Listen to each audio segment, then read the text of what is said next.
अब हम बात कर रहे हैं इनर्ट पेयर इफेक्ट की। बता दिया मैंने आपको इनर्ट पेयर इफेक्ट ही कारण है। मान लो देखो तुमसे अब तुमने कंसेप्ट क्लियर हो गया ना, तो एग्जामिनर तुमसे कोई भी क्वेश्चन पूछ ले तो बोलेगा down the group in group 16 the maximum magnitude of oxidation state is +4 but it was expected to be +6. what was the reason? Answer क्या बोल के आओगे? Inert pair effect. वो कीवर्ड क्या है? Inert pair effect. अगर वो कीवर्ड इनर्ट पेयर इफेक्ट गायब है तो समझ जाओ कि ऑक्सीडेशन स्टेट ज़्यादा शो, मतलब जो जितने भी क्वेश्चन ऑक्सीडेशन स्टेट के चांसेस वेरिएशन के, उनके पीछे एक ही कारण है, और वो क्या है आपका? क्या कारण है? जल्दी बोलो। Inert pair effect. मेरी बात समझ आ रही है? साइज के छोटे होने के कारण बताओ। साइज छोटा हो रहा है, साइज किसी भी एलिमेंट का डाउन द ग्रुप आते आते साइज छोटा हो रहा है, क्या रीजन जरूर ढूंढेगा एग्जामिनर? आपके आंसर में क्या जरूर होना चाहिए? पुअर शील्डिंग है ना। पुअर शील्डिंग किसकी वजह से होती है?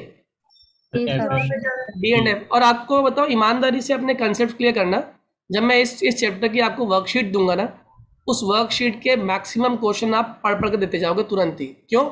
सारे बोर्ड के क्वेश्चन वही हैं जो कंसेप्ट्स हैं। मेरी बात समझ आ रही है आप लोगों को? तो इसलिए प्लीज अपने कंसेप्ट्स को ब्रश अप करिए आप लोग, ठीक है? अच्छा, अब इसके आगे की बात हम कर रहे हैं। वो कह रहा है कि कैसे कैसे हम कंपाउंड्स की प्रिपरेशन करते हैं। जैसे पहली चीज हम बात करते हैं नाइट्रोजन की प्रिपरेशन। मैं आपको ना एक हिंट दे रहा हूं, एक जुगाड़ दे रहा हूं, क्योंकि अब रिएक्शन शुरू होंगी और रिएक्शंस आपको याद करनी पड़ेंगी बच्चों। हिंट ये है कि जब हम किसी गैसियस कंपाउंड को बनाना चाहते हैं, तो गैसियस कंपाउंड को बनाने का सबसे आसान तरीका उस कंपाउंड में होता है जिस कंपाउंड में पहले ये गैस छुपी हुई हो। पहली बात क्या कहा मैंने? गैस क्या हो? छुपी हुई हो। दूसरी बात, उस गैस के अंदर फालतू की बॉन्डिंग हो रही हो, यानी कि वो कंपाउंड तो बन गया लेकिन वो कंपाउंड कहीं ना कहीं खुश नहीं है। क्यों खुश नहीं है? क्योंकि उसमें जबरदस्ती की गई है उसके साथ। जैसे अब एग्जांपल देता हूं, बड़े ध्यान से समझना। मैंने कहा आपको मैंने नाइट्रोजन बनाने के लिए लिया अमोनियम क्लोराइड और इसमें लिया NaNO2 सोडियम नाइट्राइड, ठीक है? अब जो बच्चे 10th से पढ़ाई करके आए हैं मेरे क्वेश्चन का जवाब दीजिएगा। इसके अंदर सबसे पहले कौन किसको लेके भागने वाला है? सबसे पहले कौन किसको लेके भागे? NaCl salt. बहुत बढ़िया। Na ने किसी से नहीं पूछा ना, Na को कोई मतलब है। Na ने कहा मैं electro positive, Cl electronegative, NaCl बन के भाग गया। हाँ या ना? जल्दी बोलो। यस। अब दूसरी आपको हिंट दे रहा हूं जो मैक्सिमम रिएक्शन में आपको जुगाड़ की तरह काम आएगा। अगर आपके रिएक्टेंट्स में आपको हाइड्रोजन दिखाई दे और ऑक्सीजन दिखाई दे तो पहले पानी बाहर निकाल देना। क्या बाहर निकाल देना? वाटर। बताओ कितने मॉलिक्यूल्स यहां से वाटर बाहर निकल सकता है? सर 2। कितने लोगों को 2 मॉलिक्यूल्स पानी के बाहर निकलते हुए दिख रहे हैं? यस 2। देखो 4 हाइड्रोजन है और यहाँ पर कितने ऑक्सीजन है? 2 ऑक्सीजन, यानी कितना H2O हो गया? 2H2O। अदिति बात समझ आ रही है? Aditi is it clear? आ रही है। आ रही है। अब बताओ क्या क्या बच गया आपके पास रिएक्टेंट्स में? सर कितने लोगों को बात समझ आ गई? N2 गैस बाहर निकल गई। Am I clear to all? थी आसान रिएक्शन समझने के लिए? कंसेप्ट क्लियर है तो मुझे लगता है इसकी प्रिपरेशन टफ नहीं थी। क्यों बच्चों? सर ये हमेशा NaNO2 ही मिलेगा या हमें कोई और भी मिल सकता है? आपको कुछ नहीं मिलेगा। आपको बोलेगा what would happen when ammonium chloride react with sodium nitride. खाली वर्ड इक्वेशन देगा, इक्वेशन लिख के इसको बैलेंस भी करना है और कंप्लीट भी करना है। एम आई क्लियर बेटे? Yes sir. ओके, अगला क्वेश्चन। मैंने कहा क्या कोई और तरीका है अमोनियम नाइट्रोजन गैस बनाने का? मैंने कहा हाँ। देखो अमोनियम के कंपाउंड्स हमारे लिए बेनिफिशियल है। बताओ अमोनियम बोलते ही क्या चीज दिमाग में आ रही है? अमोनियम में नाइट्रोजन की कितनी वैलेंसी है? पहले तो ये बताओ मुझे। नाइट्रोजन कितनी वैलेंसी शो कर रहा है अमोनियम में? बोलो बच्चों। 4। एन के पास कितने, एन को कितने शो करने चाहिए थे नॉर्मल तरीके से? 3 है ना? लेकिन यहाँ पर कितने फॉर्म कर रहा है वो? 4। जबरदस्ती किसी ने आके उसके इलेक्ट्रॉन पेयर, ये होता है ना, देखो नाइट्रोजन का, देखो ध्यान से, नाइट्रोजन के पास नाइट्रोजन अच्छा खासा खुश था अमोनिया बना के। एक गरीब H+ आया और N से कहने लगा मुझे आपके साथ जुड़ना ही जुड़ना है क्योंकि आपके पास इलेक्ट्रॉन है। उसने कहा जुड़ जा भाई, तेरे पास क्या है? उसने कहा मेरे पास कुछ नहीं है, बल्कि मेरा तो चार्ज भी आपको ही दूंगा मैं। क्यों? क्योंकि मैं दोनों के दोनों इलेक्ट्रॉन आपके इस्तेमाल करने वाला हूँ। मेरी बात समझ आ रही है बेटा? यस आया ना? कौन सा बॉन्ड है कोई बताएगा आप में से? ये कोऑर्डिनेट बॉन्ड है। कोऑर्डिनेट। और कोऑर्डिनेट बॉन्ड होता है जबरदस्ती का बॉन्ड, समझौते का बॉन्ड, जिसमें जिस एटम से बन रहा होता है वो खुश नहीं होता क्योंकि जबरदस्ती करना पड़ रहा है उसको, अपनी वैलेंसी को एक्सीड करना पड़ रहा है। 3 से वो 4 में आ गया, इलेक्ट्रॉन डेंसिटी कम कर दी है, इसलिए चार्ज प्लस का आ गया। मेरी बात समझ आ रही है? हाँ या ना? अदिति, शाहिद, रिद्धि, बोलिए। हाइड्रोजन को एक इलेक्ट्रॉन चाहिए होता है। अगर हाइड्रोजन खुद के पास एक इलेक्ट्रॉन हो, ये क्या है? H+। फिर भी 2 इलेक्ट्रॉन देंगे तो न्यूट्रॉन हो सकता है पूरा कंपाउंड। न्यूट्रॉन प्रोटॉन की बात नहीं हो रही ना, यहाँ पे केमिकल रिएक्शन की बात हो रही है। What species participate in a chemical reaction? Electrons. Vidhi? सब पॉजिटिव साइन क्यों आया जब हमारे पास पॉजिटिव मतलब एक इलेक्ट्रॉन था, दे के आ चुका है किसी को ये। अब ये गरीब है, अब इसको H को 2 इलेक्ट्रॉन्स चाहिए अपने आप को कम से कम नोबल गैस बनाने के लिए। ये तो बिल्कुल बिल्कुल महा बेसिक बातें हैं, ये याद होनी चाहिए। अब मेरे क्वेश्चन का जवाब दीजिए। आपने अमोनियम डाइक्रोमेट, ये Cr2O7 अमोनियम क्रोमेट ले लिया आपने, इसको हीट कर दिया। आप मुझे बताओ हीट करने पे सबसे पहले क्या चीज़ बाहर निकाल सकते हो आप? सबसे पहले मैंने क्या तरीका सिखाया, क्या क्या दिखाई दे रहा है आपको जो बाहर निकल जाएगा? वाटर बाहर निकल जाएगा। Yes sir 6 molecule 6 molecules water. देखो ऐसा है, अगर आप 6 मॉलिक्यूल्स वाटर के बाहर निकाल दोगे तो Cr के साथ बचे हुए ऑक्सीजन कंबाइन नहीं कर सकते। ठीक है, तो यहाँ पे एक चीज़ पहले ध्यान रखो, बड़े तरीके से हम इसको समझेंगे पहले कि क्या चीज़ बाहर निकलती है। जो Cr2O7 है ना, Cr2O7, इससे एक कंपाउंड तो बनता ही बनता है, वो है Cr2O3, स्टेबल कंपाउंड है, ये याद करना। Cr2O7 से अगला स्टेबल कंपाउंड कौन सा है? Cr2O3। Am I clear? अब कितने ऑक्सीजन रह गए आपके पास बचे हुए? जल्दी बोलो। सर 8 कैसे रह गए? नहीं सर 1। अरे क्या क्या कह रहे हो आप लोग? सर 4 रह 4 गए। बचे, 4। आंखें खोल के बोलो। ओ सॉरी सर 4 ऑक्सीजन बचे हैं। बताओ कितने हाइड्रोजन को इस्तेमाल करने वाला हूं मैं 8 में से? 4। यानी कि 4 पानी बनने वाला है, हाँ या ना? जल्दी बोलो, 4 पानी बनने वाला है या नहीं? यस सर 4 पानी बन गया, Cr2O3 बन गया। अब खाली कितने नाइट्रोजन रह गए आपके पास? सर 2। यानी कि Nn, यानी कि N2। कितने लोगों को पूरी कहानी समझ आ गई? यस सर आ गए। आ गई। अब मैं जो अगली बार बताऊंगा आपको, वो आप कहोगे आप बिल्कुल सही कह रहे हो सर, ऐसा ही होता है। एक कंपाउंड होता है जिसको हम लोग बोलते हैं अजाइड। क्या बोलते हैं? Sodium azide. क्या होता है सोडियम अजाइड? मैं आपको उसका डायग्राम दिखाता हूं। इसका कंपाउंड का जो मॉलिक्यूलर फॉर्मूला है वो है Na_N3। क्या है मॉलिक्यूलर फॉर्मूला? Na_N3। और इसका जो स्ट्रक्चर बनता है ना बच्चों, वो ऐसे बनता है, N- double bond N plus double bond N-। Resonance हो रहा है इसके अंदर बहुत जल्दी जल्दी। जनरली N और N में कौन सा बॉन्ड होता है? ट्रिपल बॉन्ड होता है। लेकिन यहाँ पे आप क्या नोटिस कर रहे हो कि शिफ्टिंग हो रही है। जो प्लस माइनस चार्ज दिखाई दे रहा है ना आपको, इसी को बोलते हैं पोलराइजेशन ऑफ चार्जेस। इसके अंदर क्या हो रहा है? पोलराइजेशन हो रही है। तो जो बॉन्ड शिफ्ट करेगा, मान लो इसने शिफ्ट किया तो इस पर नेगेटिव चार्ज, इसने शिफ्ट किया तो इस पर negative charge. Am I clear to all? Yes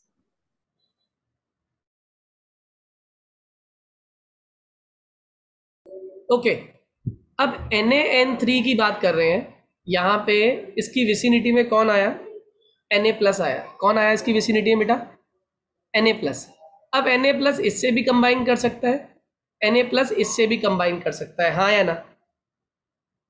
जल्दी बोलो, जल्दी बोलिए, हाँ या ना? Yes sir. मगर Na_N3 बनने के बाद भी ये कंपाउंड अपने आप में खुश नहीं है। क्यों? देखो ध्यान से, अगर Na जुड़ा इस वाले नाइट्रोजन से, ये नेगेटिव, इसके नेगेटिव चार्ज को लेके तो Na ने बॉन्ड बनाया, क्यों बेटा, जल्दी बोलो। इसके बॉन्ड को लेके, नेगेटिव चार्ज को लेके ही तो एन ने अपना बॉन्ड बनाया। नेगेटिव मतलब क्या, इलेक्ट्रॉन पेयर, एम आई राइट? Yes, sir. अब नाइट्रोजन ने कहा मैं क्यों अपना इलेक्ट्रॉन पेयर दूं, मैं तो इससे ले लूंगा अपने पाई इलेक्ट्रॉन, यहां से खींच लूंगा। इसने जैसे ही पाई इलेक्ट्रॉन अपने खींचे, इसे रेजोनेंस कहते हैं बच्चों, ध्यान रखिएगा। NaN, इस पर क्या आ रहा है, नेगेटिव चार्ज। अब इस N पे दोबारा चार्ज क्या हो जाएगा, पॉजिटिव, और इधर क्या चल रहा है, डबल बॉन्ड N, और ये हो गया नेगेटिव। अब इस N ने कहा इस वाले नेगेटिव N से कि मुझे तो भाई मैं डेफिशिएंट हो रहा हूं, मुझे इलेक्ट्रॉन चाहिए। अब इसने इसको इलेक्ट्रॉन दिया। अब इसने इसको इलेक्ट्रॉन दिया तो डायग्राम कुछ ऐसा बनता हुआ दिखाई दे रहा है आपको, NaN, N triple bond N, ये वाला जो बॉन्ड है। अब इस N को दिक्कत हो गई। क्यों दिक्कत हो गई, अब इसके ऊपर टोटल बॉन्ड कितने हो गए, 4। अब आपको एक चीज नोटिस कर रहे हो, यहाँ पे क्या दिखाई दे रहा है आपको, N2 गैस दिख रही है क्या? Yes sir. दिख रही है या नहीं दिख रही, बताइए जल्दी से एक बार। सर दिख रही है। अगर Yes, sir. N2 गैस दिख रही है तो N2 कहेगा कि मैं इस चक्कर में पढ़ूं ही क्यों, मैं क्यों ये बार बार रेजोनेंस के चक्कर में पढ़ रहा हूँ कि कोई आए बॉन्ड को, कोई उधर शिफ्ट कर रहा है, कोई इधर शिफ्ट करे, क्यों ना मैं अलग से मॉलिक्यूल बन के बाहर ही निकल जाऊं। हाँ या ना, जल्दी बोलिए, जल्दी बोलिए बच्चों, हाँ या ना। Yes sir. तो आप लोग ये बात याद रखिएगा, एजाइड कहते हैं इसको, NaN3 is known as azide. तो NaN3 को आप जब भी हीट करेंगे, क्या करेंगे, सिर्फ हीट, कुछ नहीं करना, कोई कैटलिस्ट नहीं, कोई कुछ नहीं करना, सिर्फ हीट करना है। क्योंकि यहाँ पे नाइट्रोजन अपनी स्टेबल फॉर्म में कंबाइन नहीं कर पा रहा, गैसियस फॉर्म में जल्दी से बाहर निकलने की कोशिश करेगा। बताओ कितने मॉलिक्यूल N2 के यहाँ से बाहर निकलने वाले हैं। अगर मैं यहाँ पे 3N2 लिखता हूँ तो आप लोग को बात समझ आती है? Yes sir. बताओ पीछे क्या रह गया आपके पास, 2 सोडियम एटम्स। आपकी वॉइस ब्रेक हो रही है। फिर से रिपीट कर रहा हूँ, NaN3 में आपकी वॉइस ब्रेक हो रही है। सबको कम आवाज आ रही है या खाली आयती को कम आ रही है आवाज? सर अभी हुई थी एक बार। अच्छा, अब ठीक है।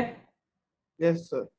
मैंने कहा NaN3 में जैसे ही मैं इसको हीट करूंगा, हीट करते ही क्या होगा, जो नाइट्रोजन गैस छुपी हुई है वो नाइट्रोजन गैस यहाँ से एस्केप कर जाएगी। तो कितने मॉलिक्यूल्स आपके नाइट्रोजन गैस के बनने वाले हैं, 3 मोल्स N2 के बनेंगे, और रिमेनिंग क्या बन गया आपका, सोडियम एटम। इसको बोलते हैं सोडियम एजाइड। क्या बोलते हैं इसको, सोडियम एजाइड। तो जैसे आप सोडियम एजाइड को हीट करते हो, क्या चीज़ बाहर निकल जाती है, N2 गैस बाहर और Na मेटल अलग। इससे बढ़िया कोई रिएक्शन नहीं है। क्यों, इसमें हमें जो वॉल्यूम ऑफ नाइट्रोजन मिल रही है, यील्ड ऑफ नाइट्रोजन मिल रही है, वो ज्यादा मिल रही है। Am I clear? यील्ड समझते हो, यील्ड मतलब क्या होता है, प्रोडक्शन, अमाउंट। तो यील्ड ऑफ नाइट्रोजन ज्यादा किस में मिल रही है, NaN3 में। इसको हीट करने पे आपको 3 गुना वॉल्यूम किसका मिल रहा है, आपको नाइट्रोजन का मिल रहा है। Am I clear to all? 2 volume में 3 वॉल्यूम मिल रहा है नाइट्रोजन का। तो बढ़िया रिएक्शन या बेकार रिएक्शन? बढ़िया बढ़िया। बढ़िया। बढ़िया। ठीक है, अब आगे की बात सुन लो। ये क्वेश्चन मैंने कराया भी था आपको। नाइट्रोजन इनर्ट होती है, आपने पढ़ा है ना। ये क्वेश्चन एग्जाम में आ गया तो क्या आंसर लिख कर आओगे कि नाइट्रोजन इनर्ट क्यों है? पहली बात, गैस। हाँ, नाइट्रोजन गैस इनर्ट क्यों होती है, वाई इट इज इनर्ट? क्योंकि अगर ये इनर्ट ना होती तो आप खुद सोचो कि एटमॉस्फेयर में 78% नाइट्रोजन है, हमारे तो ब्लड में सबसे पहले यही घुल जाती, लेकिन हम कह रहे हैं नाइट्रोजन इनर्ट है। तो ये इनर्ट क्यों है, ये बताओ। सर इसका जो लास्ट सबशेल है वो फुल्ली फिल्ड है। बहुत बढ़िया। पहली बात तो N और N के बीच में ऑक्टेट कंप्लीट हो रहा है या नहीं हो रहा? Yes sir. N और N के बीच में ऑक्टेट कंप्लीट हो रहा है बच्चों, हाँ या ना, जल्दी बोलो। Yes sir. ऑक्टेट कंप्लीट हो रहा है। ऑक्टेट के साथ साथ बताओ N और N में बॉन्ड कितने बन रहे हैं? अरे कितने बॉन्ड बन रहे हैं N और N के बीच में? 3। 3 बॉन्ड को तोड़ने के लिए अमाउंट ऑफ एनर्जी ज्यादा देनी पड़ेगी या कम देनी पड़ेगी? बहुत ज्यादा देनी पड़ेगी। बस एक बात ध्यान रखना, कोई भी अनरिएक्टिव या लेस रिएक्टिव क्यों होता है, उसके पीछे रीजन होती है उसकी बॉन्ड डिसोसिएशन एंथैल्पी। क्या बोला मैंने, क्या रीजन है उसके पीछे? Bond dissociation enthalpy. जितना बॉन्ड को तोड़ना तोड़ने के लिए एनर्जी ज़्यादा चाहिए, उतना ही ज़्यादा कंपाउंड आपका इनर्ट होता है। याद रहेगा? जल्दी बोलो, याद रहेगा हाँ या ना? Yes sir. Is it clear to everyone? Yes sir. ठीक है। अब I2 इनर्ट है, हम ये समझते हैं, जानते हैं इस बात को। I2 कलरलेस गैस है, N2 कलरलेस है, N2 टेस्टलेस है, और N2 आपकी नॉन टॉक्सिक भी है। ये भी हम जानते हैं कि ये कोई जहरीली गैस नहीं है, अदरवाइज एनवायरनमेंट में जहर ही जहर होता, ये जहरीली भी नहीं है। ठीक है। अब होता क्या है कि इस N2 का इस्तेमाल आप एक बहुत ही ज़्यादा इम्पॉर्टेंट प्रोडक्ट के फॉर्मेशन में करते हैं, और वो प्रोडक्ट है आपका नाइट्रिक एसिड। HNO3 की प्रिपरेशन का जो बेसिक स्टेप है, जिसको हम लोग आइड प्रोसेस भी कहते हैं, बेसिक प्रोसेस जो स्टेप 1 है फर्स्ट, जिसको हम लोग आइड प्रोसेस भी कहते हैं, वो किसकी हेल्प से होता है? वो होता है by the help of nitrogen. कैसे? N2 कंबाइन करता है O2 से और क्या फॉर्म कर देता है? 2NO। क्या बोला मैंने? N2 plus O2 gives 2NO। और ये वाला जो स्टेप है ना, ये HNO3 की फॉर्मेशन का बेस स्टेप है। कितने लोगों को मेरी बात समझ आ गई? Yes sir. क्या कह रहा हूँ, फिर से रिपीट कर रहा हूँ मैं आप लोगों के लिए। मैंने कहा जो N2 plus O2 gives 2NO है, ये जो स्टेप, ये जो फॉर्मेशन हो रही है, ये फॉर्मेशन आपकी काम आने वाली है किसकी प्रिपरेशन में? HNO3 की प्रिपरेशन में काम आने वाली है। कैसे? मैं दिखाता हूँ आपको। N2 plus O2 gives 2NO, हाँ या ना? और यही N2 प्लस O2 जो 2NO बना रहा है, ये आगे काम आएगा हमारे। कैसे? NO plus O2 gives 2NO2, और लास्ट स्टेप में NO2 में आप वाटर ऐड कर देते हैं। पता क्या फॉर्म कर लेता है? HNO3, nitric acid. तो नाइट्रिक एसिड की प्रिपरेशन में क्या इस्तेमाल हो रहा है आपका? जल्दी बोलिए। नाइट्रिक एसिड की प्रिपरेशन में क्या इस्तेमाल हो रहा है? बैलेंस करने के लिए यहाँ पर 2, यहाँ 2, यहाँ 3 लेना पड़ेगा। ठीक है। तो नाइट्रिक एसिड की प्रिपरेशन के लिए आप NO2 इस्तेमाल करते हो, और NO2 की फॉर्मेशन के लिए आप किसका इस्तेमाल करते हो? NO का। और NO किसकी हेल्प से बनता है? हमारा N2 और O2 के रिएक्ट करने से। इस पर्टिकुलर स्टेप का नाम क्या है? आइड प्रोसेस। और ये HNO3 की मैन्युफैक्चरिंग में काम आता है। याद रहेगा? सर आइड प्रोसेस जो है वो सिर्फ फर्स्ट Na2 स्टेप प्लस है, O2 वाला है ना? स्टेप 1। Am I clear? ये जो स्टेप 1 है ना, इसी के बेसिस पे अगर ये पूरी प्रोसेस हो रही है तो उसको हम क्या नाम देंगे? आइड process. Am I clear? HNO3 की फॉर्मेशन आइड प्रोसेस है, लेकिन किसकी हेल्प से हुई? ये स्टेप 1 जो है ना, ये आइड प्रोसेस का बेसिस है। ठीक है ऐश्वर्या? Yes sir. ओके। अब नाइट्रोजन के यूजेस आपने बहुत पढ़े हैं। सबसे पहला यूज तो नाइट्रोजन का आप जानते हो, यूरिया सुना है ना? खाद कहते हैं इसको। यानी कि नाइट्रोजन का यूज फर्टिलाइजर्स में होता है, और तो और नाइट्रोजन का यूज डायनामाइट बनाने में होता है। एक्सप्लोजिव्स आपने सुना होगा कि explosive TNT, tri nitro toluene, dynamite जिसे कहते हैं। ट्राई नाइट्रो, नाइट्रो आ गया ना, यानी नाइट्रोजन इन्वॉल्व है। Trinitrotoluene. Okay, am I clear? हाँ या ना? यूरिया बनाने में यानी खाद बनाने में, डायनामाइट बनाने में, एसिड्स बनाने में हम नाइट्रोजन का इस्तेमाल करते हैं। याद रहेगा या नहीं? जल्दी बोलिए। यस। अच्छा, अब एक और आसान सा क्वेश्चन आपसे पूछ लिया उसने कहा कि अमोनिया कैसे बनता है। ये क्लास 10th में भी था वैसे क्वेश्चन। आपने यूरिया लिया, फॉर्मूला जानते हो यूरिया का? NH2CO NH2, सही है। इसमें मैंने क्या डाल दिया? वाटर डाल दिया। क्या डाल दिया? वाटर, सही है। अब NH2CO वाटर से कंबाइन करने के बाद ना एक इंटरमीडिएट फॉर्म कर लेता है, जिसको हम लोग क्या बोलते हैं? Ammonium carbonate. क्या फॉर्म कर लेता है? Ammonium carbonate. बताना इसमें कोई गैस छुपी हुई दिखाई दे रही है आपको? किस वाले में? अमोनियम कार्बोनेट में सबसे पहली गैस, बहुत बढ़िया। तो यानी कि CO2 सिर्फ इसको हीट करो, हीट करते ही सबसे पहली जो गैस भागेगी एकदम तुरंत भागेगी, वो कौन सी है? CO2। CO2 भाग गई। सर जो NH2CO NH2 है वो हमारा यूरिया, यूरिया है ना? Urea, urea. CO2 गैस भाग गई। अब बताओ आपके पास क्या क्या बचा हुआ है, जल्दी बोलो, क्या क्या बचा हुआ आपके पास? CO2 भाग चुका है, क्या क्या बचा है आपके पास? कितना ऑक्सीजन बचा है, चलो ये बताओ। सर एक। सर पानी, एक पानी पानी कितना बन जाएगा? सर एक ही बनेगा। एक पानी बन गया। बताओ क्या रिमेनिंग रह गया आपके पास अब? सर कितने एन रह गए? NH22। कितने एन रह गए और कितने एच रह गए आपके पास अब टोटल? सर N हो गए 2 और H हो गए 7। 6 यस सर 6। बन गया अमोनिया, जल्दी बोलिए। Yes sir. कितने लोगों को ये प्रोसेस समझ आ गई, जल्दी बोलो। ये बच्चों को याद नहीं होती है रिएक्शन, क्योंकि वो जुगाड़ लगा नहीं पाते। आपको मैंने सिंपल तरीका बता दिया, यूरिया में पानी डालो, अमोनियम कार्बोनेट बन गया, जिसको हीट करने पे पहली कौन सी चीज़ भागती है? जो छुपी हुई होती है, और छुपी हुई चीज़ क्या है? गैस।